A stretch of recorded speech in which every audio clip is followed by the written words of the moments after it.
My name's Matt. I'm 47. We lived just outside Milwaukee, me, Susan, and her daughter from a previous marriage, Haley. When people asked about us, I'd say we were figuring it out. That's a nice way of saying I was paying for a family that hadn't decided if it wanted me in it.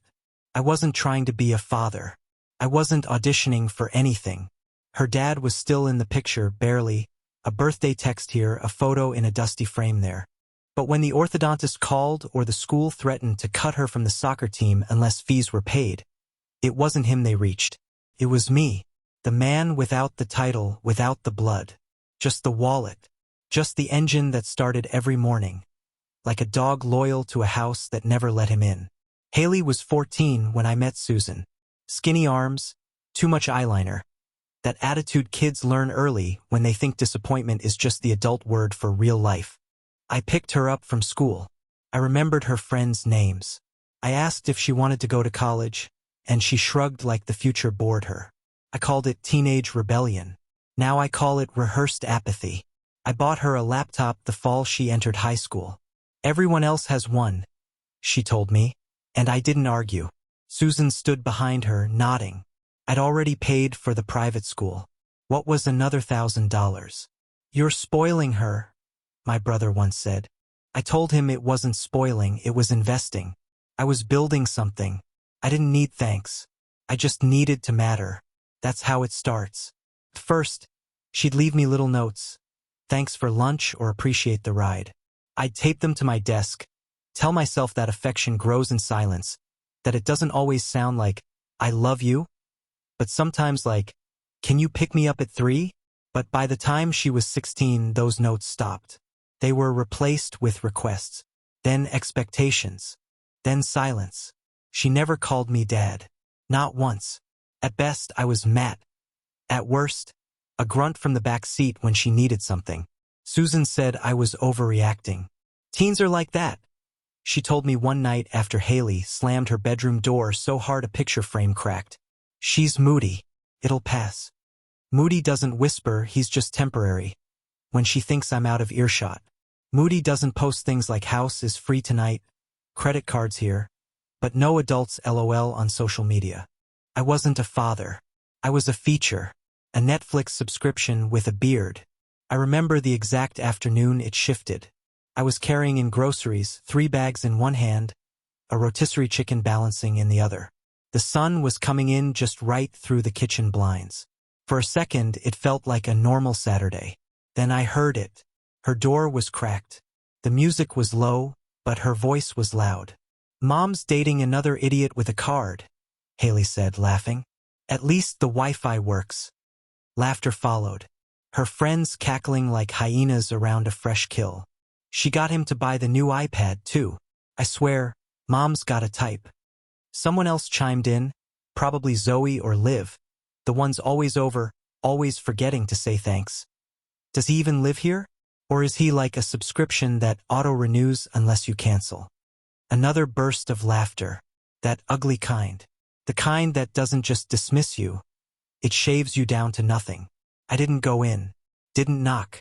I just stood there, holding the chicken like it was the last warm thing I'd ever touch. Then I walked to my desk, unplugged the Wi-Fi router, canceled the secondary credit cards, and shut the door to the office. No yelling. No confrontation. Just a quiet erasure. That night, Haley screamed from her room, "The internet's down!" Like it was a 911 call. I didn't answer. Susan came in 10 minutes later, phone in hand, trying to reset the modem. "What happened?" she asked. "Maybe you should ask your daughter," I said. She stared at me, confused. Not angry, just confused, like she didn't understand the question. Haley left the house around 10 p.m., her MacBook under her arm, hair tied in that way girls do when they're preparing for war. An hour later, I saw her in the McDonald's parking lot, face lit blue by the screen, trying to finish her essay under the golden arches. I didn't feel triumphant. I didn't feel cruel. I felt surgical, like a man who finally realized the bleeding wouldn't stop until he started cutting. Over the next few days, I watched the ecosystem collapse. No Uber Eats, no Spotify, no Venmo. Her friends stopped coming over. Her texts grew shorter. I moved my desk into the garage, right between the breaker box and the shelf with the WD-40. It wasn't quiet, but it was mine. The house could live without me, but it couldn't live off me. Not anymore. Susan asked, "Is something going on?" I said, "You'd know if you listened." But she didn't ask again. She just went back to her shift schedule and her glass of red at night, pretending the fridge restocked itself and the mortgage paid out of habit. A week passed. Haley stopped speaking to me entirely. Susan started walking on eggshells, apologizing without words, like making me coffee in the morning might reverse what her daughter had said. But it wasn't about coffee. It was about dignity. You don't laugh at a man and expect him to keep feeding you. You don't call him a card and expect him to keep swiping. That was the first crack. And once I saw it, I couldn't stop seeing it. Susan worked nights at the hospital, 12-hour shifts that left her too tired to notice the slow erosion happening under our roof. She thought quiet meant peace. But peace isn't the absence of noise. It's the presence of respect. And there hadn't been any in months. I was home more than she was. I packed the lunches. I emptied the dishwasher. I made sure Haley's allergy meds were refilled. I filled the car when her tank was low and cleaned out the backseat when she left protein bar wrappers buried under soccer gear. When her real dad forgot birthdays, I picked up the slack. When he skipped visitation weekends, I stepped in like I was on call. She didn't look at me, but she counted on me. Every part of my life bent to fit their routines. I had spreadsheets for her report card dates. I kept her school counselor's number saved in my phone. I knew which friends were trouble and which teachers she rolled her eyes at. But she didn't know a damn thing about me. Not my birthday. Not what I did for a living. Not what my father's name was. To her, I was ambient, like furniture that pays for itself. The last thread snapped on a Wednesday. I came home early. Traffic had been light, and I figured I'd catch a quiet hour before dinner. Parked, walked in, and heard voices. Not yelling, just conversation. Haley and two of her friends, again. I paused by the hallway, didn't mean to eavesdrop. But sometimes the truth doesn't wait for permission. "He's not even a husband," Haley said. "Just a credit card in jeans." The words came easy, casual, like she'd said them before. They laughed. Deep, ugly laughs. One of the other girls added, "He doesn't even tell you what to do, though. You're basically freeloading." Haley, obviously, like I'd ever listened to that guy. "He's not my real anything." Then silence, like a joke that went too far, but not far enough for regret. I didn't go in. I didn't say a word. I stood there, looking at my hands like they belonged to someone else. Then I walked out, got in the truck, drove west with no plan. I passed 100 exits before I realized I'd shut off the autopay on her commuter card at a gas station in Iowa. By the time she texted me, "Wi-Fi's not working. Can you fix it?" I was halfway to Des Moines. I didn't reply. I didn't go home that night. When I did return, Susan was waiting. She didn't ask why I left. She didn't ask where I went. She just looked at me like she already knew, like maybe the silence had finally said what my voice never could. We weren't married. Never tied it down. She said she wanted to keep it simple. I took that to mean freedom.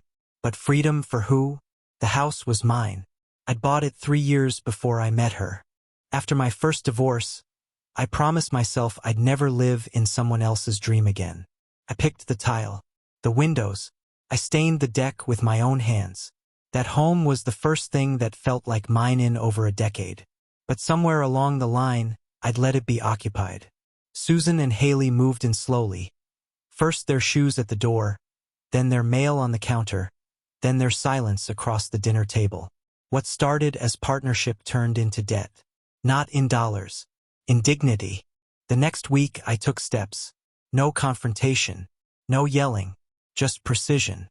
I called the bank, rerouted my deposits. I canceled the secondary credit lines. Then I went one step further. I signed a quitclaim deed. Transferred the house to Susan. All of it. The mortgage, the taxes, the utilities, the future maintenance, the repair calls, the burden of making it work. I left a folder on the kitchen table.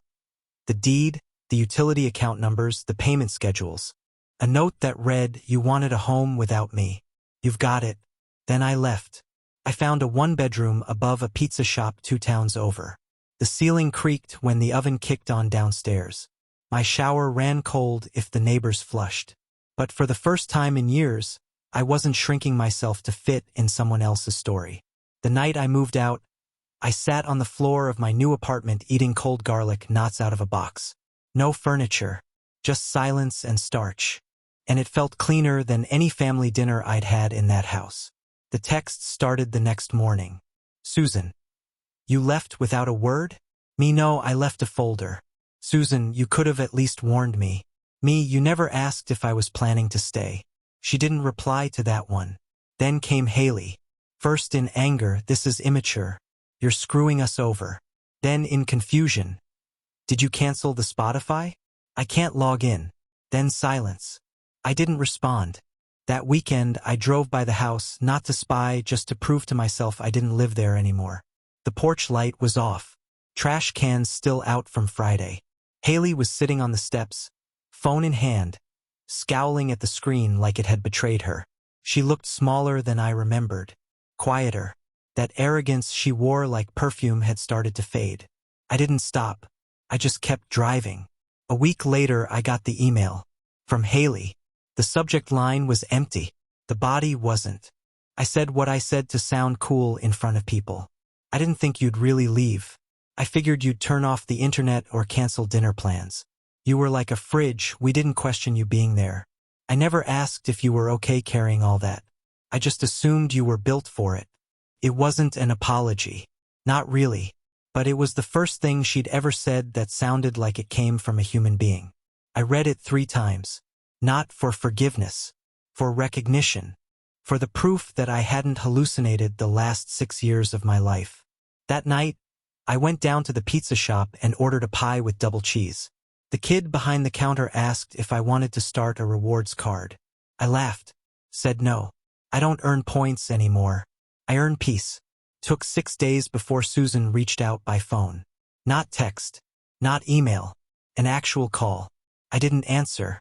She left a voicemail, her voice thin, like it was stretched too tight. "You could have at least warned me," she said. "You could have told me it was this serious." I listened to it twice before deleting it. Because here's the truth. She had plenty of warnings. Every time I came home with quiet eyes and heavy footsteps.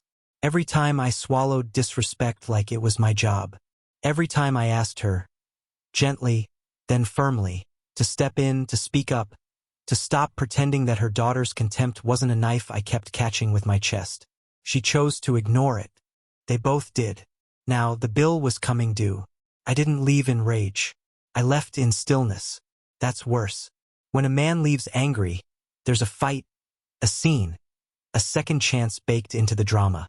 But when he leaves calmly, papers signed, bills transferred, silence delivered like a letter through the door, that's when it's already over. My apartment smelled like garlic and mildew. I bought a folding chair for $40 and a mattress that barely fit the floor space. But it was mine. No slammed doors. No echo of laughter laced with cruelty. Just space to think. To breathe. To become something I hadn't been in years. A man without shame. The first bill hit Susan that Friday. She called. Frantic. The electric got shut off. "Did you miss a payment?" "No," I said. "I took my name off the account. Check the folder." "You said you'd cover that until—" "I didn't say anything," I replied. "You assumed. That's different." Then came the water. Then the Wi-Fi. Then the trash collection. All things I used to handle invisibly. All things she never noticed until they stopped. Haley messaged me, "We can't even watch Netflix." Real mature. I replied with a period. Nothing else. 2 weeks in, Susan got a roommate. A coworker from the hospital who needed a place. Haley hated it. "Some stranger sleeping down the hall?" she complained online. Like the house had been invaded. Like she hadn't been the one to mock the man who kept that house warm and stocked and safe. I watched it unfold from a distance. Quiet. Detached. She posted a photo one night. Her bedroom lit by candles. a caption about roughing it and boomer drama. Someone commented, "Didn't you live off that man for 6 years?" She deleted it within the hour. But not before I saw it. It wasn't the insult that hit me. It was the truth echoing back from someone else's voice. I hadn't been crazy. I hadn't imagined the weight I carried. The world saw it too. Susan called again, this time gentler. "I didn't know you felt this way," she said. "You should have told me." "I did," I answered. "But you were always standing behind Haley, not beside me." That silenced her. I could hear her breathing through the phone, like she was trying to inhale a future that had already left. "I thought we were okay," she whispered. "No," I said. "You thought I would stay no matter what." And that was the difference. She never asked if I was happy. She only asked if the lights worked, if the groceries were stocked, if the bills were paid. I gave her comfort, not commitment. She gave me presence, not partnership. A month after I left, a new voicemail arrived. This one wasn't Susan. It was Haley. "I get it now," she said. Her voice cracked once. Just once. "I said stuff because it made my friends laugh. Because I thought you'd never actually leave. I thought that's what adults do. They stay no matter how much you push." She paused. "I used to think you were boring. Just always there. Like furniture. I didn't see how much of you was holding everything together. I didn't see it until the house started falling apart." I didn't reply, not because I was cruel, but because she wasn't talking to me. She was talking to the version of me she remembered. The man who stayed up fixing her printer at midnight. The man who sat in the parking lot outside her dance recital with fast food and Advil. That man was gone. Not dead. Just done. I didn't block her. But I didn't reach out either. A few more weeks passed. Then a simple message from Susan. "Coffee? Just to talk." I agreed. We met at a diner halfway between the house and my apartment. Neutral ground. No ghosts in the walls. She looked older. Not tired. Just worn in a way that suggested the weight had finally shifted from my shoulders to hers. She didn't wear makeup. She didn't order food. Just coffee. Black. Same as me. We talked about nothing for 20 minutes. Weather. Work. The smell of the pizza shop below my apartment. Then she asked, "Do you hate us?" I looked at her for a long time, then shook my head. "No. I just stopped auditioning." She flinched like that hurt. Maybe it did. Maybe it needed to. She didn't ask me to come back. That was the miracle. She didn't beg. Didn't cry. Just nodded and stirred her coffee like she was trying to dissolve the years.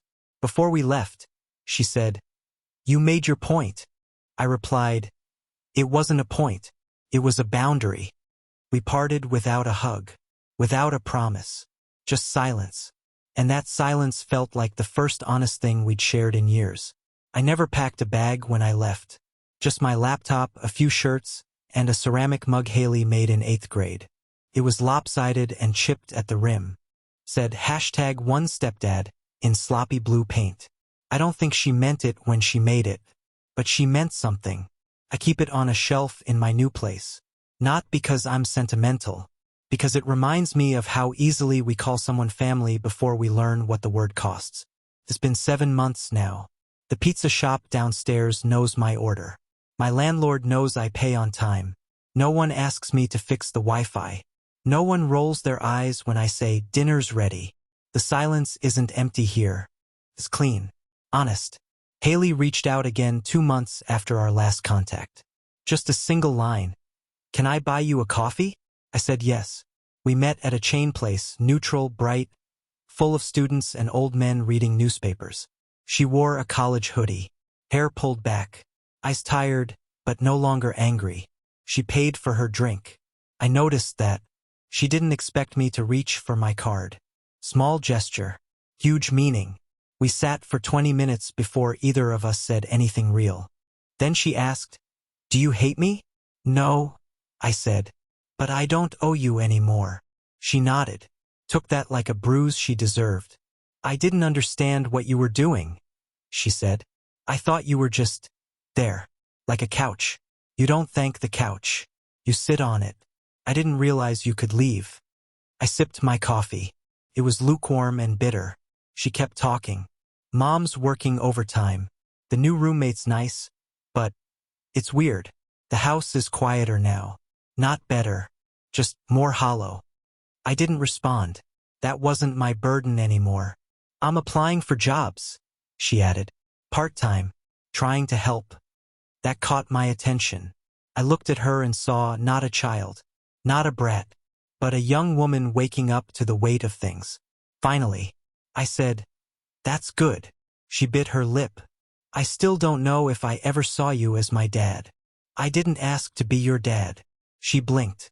"Then what did you want?" I paused. Thought about all the mornings I waited outside in the car, engine running, hands cold. All the birthday dinners I planned that ended with her glued to her phone. All the nights I sat in the dark, wondering if kindness would ever be enough. "I wanted to matter," I said. "Not as a title, as a person." We sat in that for a while. No apologies. No theatrics. Just the ash of old fires cooling between us. She asked if we could do this again. I said sure. Once a month. She pays for hers, I pay for mine. It's not reconciliation. It's not love. It's real. Susan reached out once more. Said the house was being appraised. She's thinking of selling. Moving closer to her sister.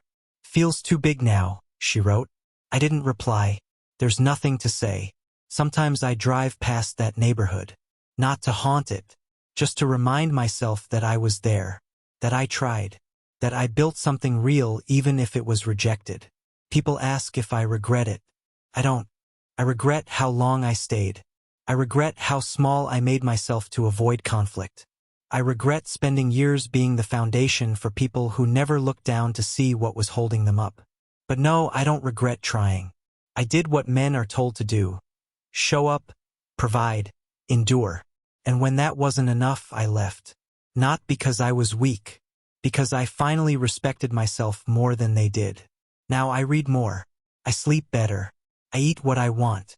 The pizza guy knows not to knock after 10. My world is smaller, but it's mine. And Haley? She messages sometimes. Sends pictures of books she's reading. Quotes that sound too wise for her age. Once she wrote, I think I understand now. What it cost you. What we took. I didn't reply. I didn't need to. Because this isn't a story about revenge. Or abandonment. Or even forgiveness. It's about limits. It's about saying enough. So I'll leave you with this. You spend your whole life being useful, quiet, reliable. A walking paycheck. A silent chauffeur. A fridge with a heartbeat. And then one day someone laughs and calls you a joke. What do? Do you keep paying? Do you keep smiling? Or do you walk away and finally ask yourself, when did I become the ghost in my own life? And more importantly, would you have stayed?